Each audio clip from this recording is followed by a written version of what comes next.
Hi and welcome. I'm Mike Yurcheshen from the University of Rochester Sleep Disorder Center, and I'm joined by a guest today. And today we are thrilled to have an open discussion about integrating evidence and cultural sensitivity in patient-centric insomnia treatments. Great. Kevin? My name is Kevin Trice. I'm the medical director of adult sleep services at Norton Healthcare in Louisville, Kentucky, and glad to be here with you. Right. So, Kevin, I think you'll agree with me that this is a very complex topic, and I think that 5 minutes will not be at all complete. But when we think about sleep and sleep disruption, really we're catapulting into a time in clinical practice where we really need to carefully consider social determinants of health. So these include things like neighborhood and occupation and racial and ethnic differences in patients who present to you. Absolutely. So how do you approach this in your clinical practice? Well, I mean, the first thing I think is just being aware that how much of a difference they actually can play in your sleeping disorders. And so to give an example, where I used to live, there was a train less than 1 block away. And I was also about a quarter mile from the airport. So we're in Louisville, Kentucky, UPS headquarters. There were planes coming over every 19 minutes, 24 hours a day.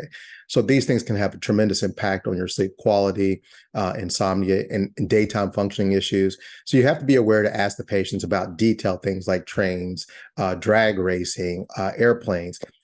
Just because they have a normal job, quote unquote, they're a physician or whatever they're doing, maybe they have sleep disruption from a child at home or a loved one, or their schedule has changed since the last time you talked to them. So I think being aware is crucial, and then really kind of digging down into those socioeconomic factors.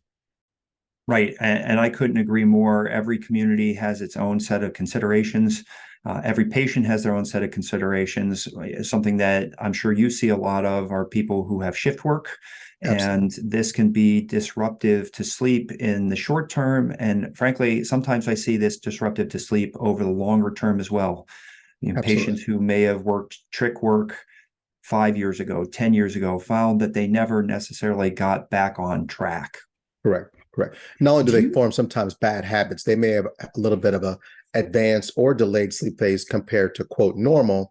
And despite having a job that kind of allow them to live a little bit closer to their sleep schedule, now that they've been asked to adjust back to an 8 to 5 kind of schedule, they don't quite come all the way back. So they can develop bad habits in addition to just having a job that demands either rapidly changing shifts or a shift like a nocturnal shift, which we're just not designed as humans to be able to do. So asking those detailed questions again over time, making sure things have not changed, is important for the providers.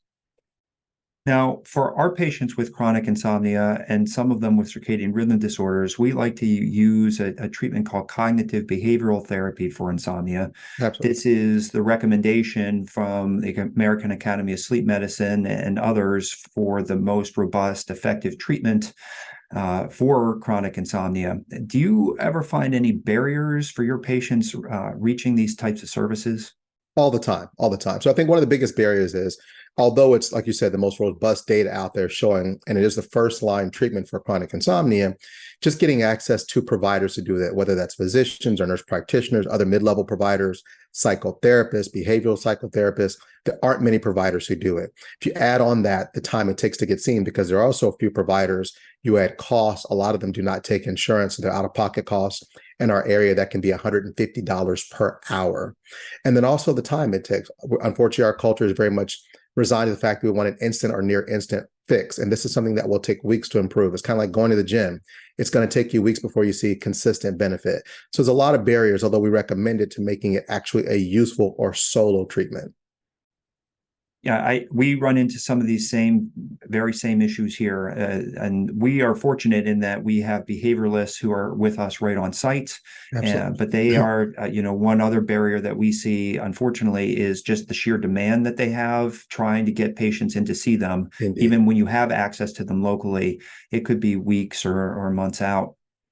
I do find that occasionally online versions or web-based versions of these things that are automated can fill the gap, but there Absolutely. are still, I still think that there are a lot more patients out there that need these services. I always tell the patients, don't let the barrier stop you. It's just a barrier, which means you can overcome it. Let us know what the problem is and let us help you find the appropriate solution, whether it's in person or online. That's great advice. Well, we've reached the end of our time together. I want to thank you very much for your time and your expertise, and Absolutely. I'm looking forward to working with you again. Indeed. My pleasure.